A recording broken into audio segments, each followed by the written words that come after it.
Introducing the Bite Me Cannabis Club. The Bite Me Cannabis Club aims to be an inclusive online space for cannabis lovers. Whether you're simply curious about how cannabis can improve your life or you're fully seasoned, there's always more to learn. When you join the Bite Me Cannabis Club, you'll have access to like-minded people interested in cannabis, monthly workshops, live Q&As, recipes and recipe swaps, digital cookbooks, fully functional chat feature, and a whole lot more. For a limited time, it's only $5 a month with a 30-day free trial so you can try it out and see if it's right for you. This isn't just another Facebook group or confusing Discord channel. I carefully chose a platform that offers a clear, uncluttered, and seamless community experience. See for yourself, join today, say hello. I can't wait to connect with you there. Join the Bite Me Cannabis Club today. Link in your podcast app.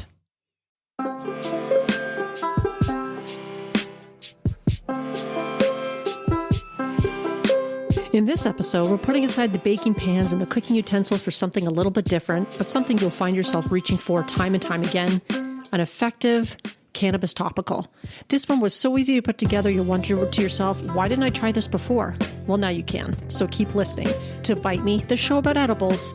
Welcome, I'm your host, Marge, and I'm really thankful you're here. This is a really good one this week. I'm pretty excited about this cannabis topical, but before we get into the recipe, there are a couple things I want to mention, a little bit of housekeeping like I'd like to do each week. And first of all, I want to mention the US Weed channel. This is a new channel that's coming out in the States. I think it's already live. I will have to double check that, but I'm pretty sure. And it is all cannabis related content. So it's going to have music, podcasts, and all that kind of thing. And Bite Me, the show about edibles, is going to feature on this channel. And I'm pretty excited about it. I will be linking to that in the show notes so you can check it out. And I'm going to be checking out some of the other content that they have on there so that I can discover new cannabis related podcasts because I really do enjoy listening to those as well. So look for my podcast on there and maybe you'll find it's another way to look for or to share the podcast with others. The only thing I will say is I think most of my episodes are going to be played after 10 p.m. because of the explicit language that I sometimes want to use. And not sorry. I don't think that's going to change anytime soon. That does give me a later time slot, but it is what it is. So check out the US Weed channel. I'll link to that in the show notes so you can check it out. Maybe you'll find some other great content over there too that you enjoy. And if that is the case, you're welcome. Speaking of new shows, so as I've mentioned before, I was recently on the High on Homegrown podcast, which will be, I think by the time this episode is out, it should be live. So I can link to that in the show notes as well. But I was listening to one of their episodes recently because I found that I really enjoyed listening to this group of guys talking about growing. They do talk a lot about growing, unsurprisingly, High on Homegrown. But they also have guests every week. And recently they had guests, a gentleman from the podcast, Great Moments in Weed History. And as soon as I heard that, I was like, wow, that sounds like such a unique idea. So I checked out that podcast. What a great show. I've downloaded several episodes I'm going to be checking out, particularly one about Jesus maybe using cannabis in relation to some of his miracles. I thought that was kind of intriguing. And I just did finish listening to their Christmas bonus episode, which showed the parallels between the Amanita muscaria mushroom, which is that red mushroom with the white dots on it that we're all so familiar with, that you see in cartoons all the time. That is a magic mushroom, a psilocybin type mushroom. Actually, I'm not sure it's psilocybin actually, but it is a magic mushroom that will get you quite high. And it's links to the modern day version of Christmas that we celebrate. And so many fascinating parallels. It was a really interesting podcast episode. So I recommend you check out that episode, or not just that episode, check out the podcast as well. If you scroll through, I'm sure you'll find some topics that will interest you. It's a couple of guys on there that are doing that. And yeah, very interesting. So if you're looking for some new things to listen to, besides my show, of course, then I recommend that you check out the Great Moments in Weed History as well. And I'll link to that in the show notes too. So let's get on to this week's episode. I'm kind of excited about this because for a few different reasons. February, which is when this podcast episode will be released into the wilds, is going to be self-titled self-care month, because depending on where you are in the world, Things are still pretty tough for us Canadians. We're still in the depths of winter as I record this. I'm looking out my window of my office and it's a bright, sunny, wintry day, but it's also about almost minus 20. So if you're going outside, you sure need to bundle up. And I don't know about you, but I've been doing some snow shoveling. I'm still going to work at the dispensary, so I'm standing a lot. Maybe you're in a place where you're still in a lockdown of some kind. It means you're sitting around more than you'd like to. All of that leads to achy muscles, sometimes sore joints, that kind of thing. And one thing that really helps to melt the pain away is a beautiful topical that you can apply anywhere on your body and just feel some of that ache just melt away. And I've used topicals before. I made one actually quite a while ago, probably before I even started this podcast, but I found that it turned out not to my liking. It was very green. There was a lot of, I don't think I melted the beeswax properly, so there's like little chunks of hardened wax throughout. It just wasn't a very nice experience. And what got me thinking about topicals is I have a listener, Tracy. Hello, if you're listening. Thank you so much. She shared with me a little while ago a tin of a topical that she had made in her own kitchen and had been sharing with plenty of people. And a lot of people were giving her feedback that this topical was working very well for them. And I was very happy to try out this topical myself. It was not super green in color like the one that I had made was. She put it in a really nice tin, decorated it up really nice, and it was really effective. It didn't have a strong smell of cannabis or anything like that. So it was something that you could easily gift to somebody in your life who isn't necessarily a traditional cannabis user. But I asked Tracy, would you be interested in sharing this recipe with the Bite Me audience? And she graciously said yes. So I'm really excited about this. Thank you so much, Tracy. I have found this topical to be quite effective, as many people, possibly my age, and I'm going to date myself here, but I'm in my early 40s, and sometimes I just experience, for whatever reason, lower back ache. Does that sound familiar to any of you out there? Some of you are probably out there nodding. Yeah, that sounds like me, for sure. And I don't know what it is. I'm an active person. I eat really healthy, but I guess it's just the process of getting older. And some of that lower back ache is pretty pronounced depending on how busy my day has been. And I found this topical to be very effective in just sort of easing and melting away some of that ache. And while it's certainly not a panacea to all things, body pain, it does help a good deal. And what I really liked about this particular recipe is that it was so simple to put together. And full disclosure, I didn't mention this to Tracy at all, but I used to make a lot of body butters and sugar scrubs.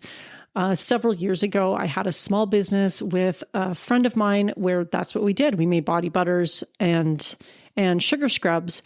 And this topical was easier to make than any of the body butters that I had made before. So I'm pretty familiar with the process of making body butters. And this one has that sort of consistency, but she did add in a little secret ingredient that I'm going to share with you guys, of course, that really helped to reduce the greasy feel of some of those more natural body butters. The one that I was making with my girlfriend all the time, they were typically coconut oil based with olive oil and essential oils, beeswax to sort of help all the ingredients, emulsify, meld together so they wouldn't separate. But it often did leave that sort of greasy skin feel. And while some people may really like that, a lot of people don't. And that skin feel where it's a little more moist feeling, I hate to say greasy because it's not greasy in that traditional sense, but if you're getting out of the shower and slathering it on and then hopping into bed or something, it can be lovely. But if you're just trying to get out the door or do other things, you don't necessarily want this greasy feeling all over your hands, all over your clothes. And that's why I like this topical so much, because it really doesn't have that. And where did I put the recipe? Here it is. Essentially what you're going to be using, this is a coconut oil based recipe. So you're going to be using infused coconut oil. You're going to need beeswax. You're going to need a half cup of shea or cocoa butter, 2 tablespoons of jojoba.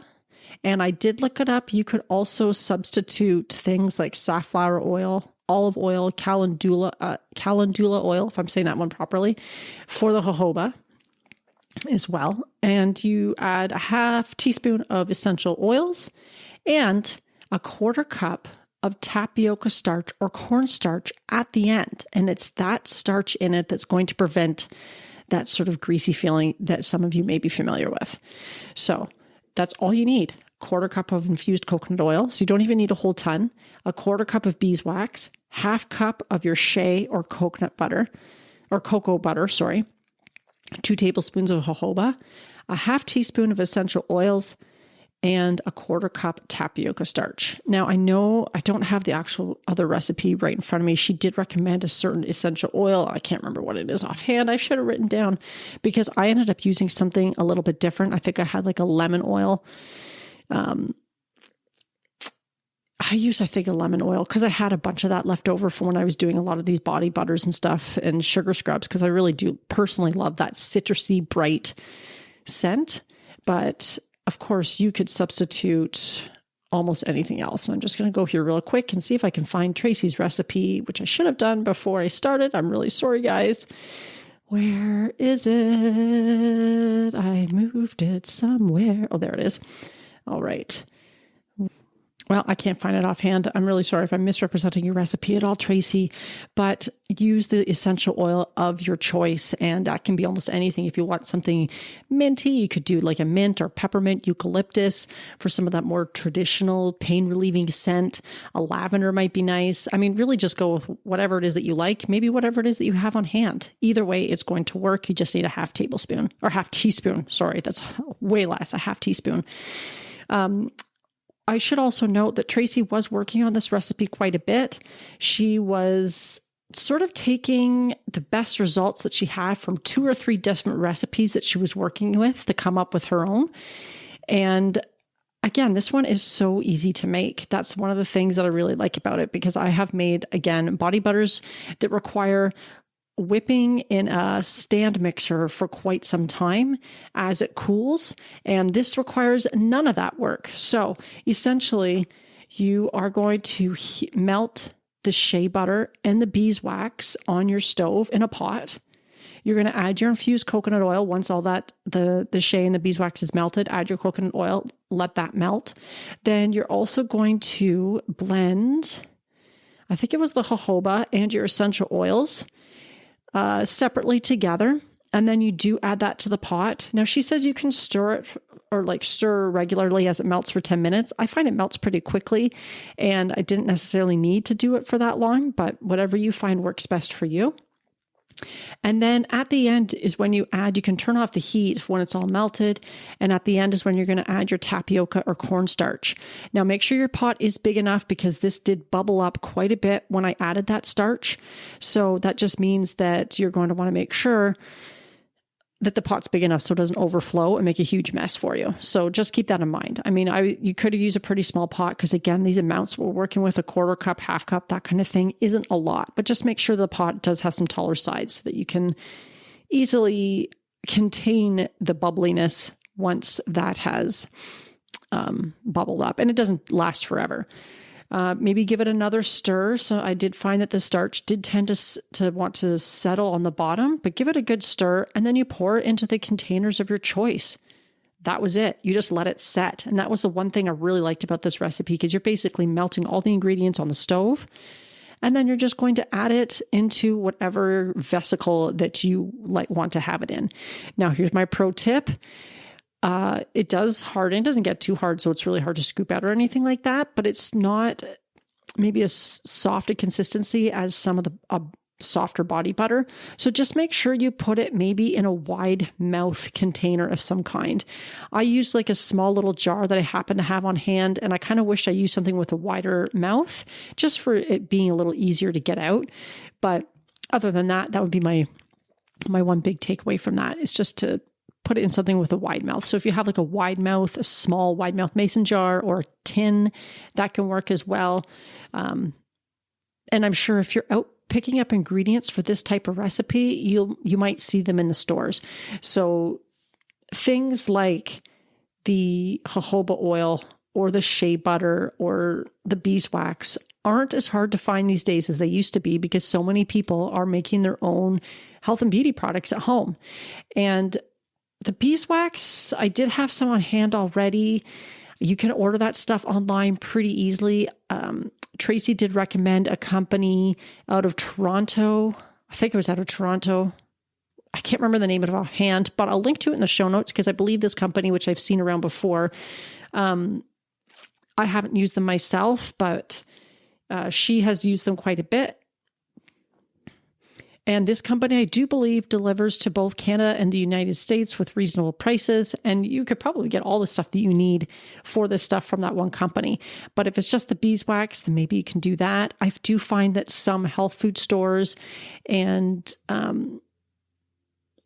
like eco-friendly stores will often carry this kind of thing. There's a store in my town that does eco-friendly everything, and they have a refill station. So if you want to refill your laundry soap, instead of buying a new bottle, they have refill stations. That's where I got my last batch of beeswax. So look for stores like that in your town, and maybe you don't have to order it online. Of course, Amazon's always a place to order that kind of thing as well. So I can link to some of that stuff in the show notes. Things like a jojoba oil, I just picked them up from the grocery store, actually. My grocery store also has like a pretty good health food section, and in it with all sort of like their soaps and face washes and all that kind of thing. You can get bottles of jojoba oil, and it's not too expensive because you can also buy smaller bottles. You don't necessarily need to buy a giant jug of this because, again, this recipe calls for 2 tablespoons. Now, it is a nice oil to have on hand if you find that you do like the process of making these types of things. Buy a bigger bottle because you never know when you might want to use it again. But it shouldn't be too hard to find, whether you're shopping locally in your own town, city, or whether you're ordering online. But I will link to some resources that are reputable so you can find them yourself if you want to go ahead and try and make this. So that's pretty much it. It's a pretty simple recipe. Like I said, it doesn't take too long, and it doesn't even take that long to set. If you made it in the morning, it would definitely be ready probably within a couple hours, no problem. And the nice thing about this as well is if you put it in the smaller tins, you don't need a whole lot when you're applying it to your body or to your parts that are aching. And this can be a really nice thing to give as a gift to somebody and, let them know that you're thinking about them.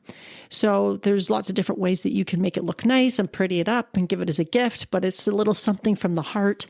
And I think it's something that they will find that they're using and reaching for quite often. So I hope you enjoyed this recipe and you have some success making it. If you do make it, I would love to see how yours turned out. I'm always open to getting your emails, whether you just want to comment on a recipe or an episode, or whether you want to share something yourself. I am going to be putting together something special, you guys, for those who are part of the email newsletter, the Edibles Enthusiast newsletter that I send out about once a month. I'm going to be putting together a little cookbook of favorite recipes, and these recipes are all going to be from members of the audience. How amazing is that? I'm actually pretty excited to think that I have several recipes. I have one of my own too, from people who listen to the show, and I'm going to be getting that put together hopefully within the next couple months. So stay tuned. And if you would like to have a recipe featured, by all means, contact me. I'll give it a shot and make it in my own kitchen, and we can see if that can be included. But that's just something that I'm working on. And if you're already a member of the newsletter, you'll be certainly getting a version of that when it's ready. But I'll keep you posted anyway. So Tracy, your recipe is going to be included in that because it fits all the criteria for a wonderful Bite Me edible, which is simple to make. None of the ingredients are too complicated to find, and it's effective and it's fun. So I hope you give it a shot. And if you have enjoyed this recipe, this episode, by all means, please share it with somebody you think might also enjoy it. Friends and family, sharing is caring, all that shit.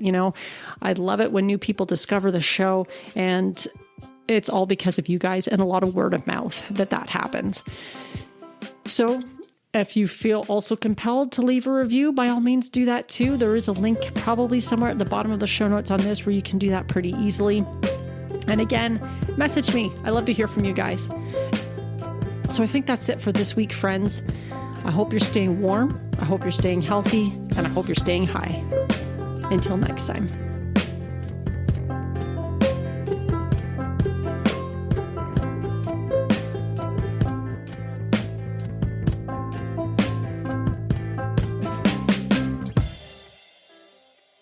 Are you tired of trying edibles that are inconsistent in strength and flavor?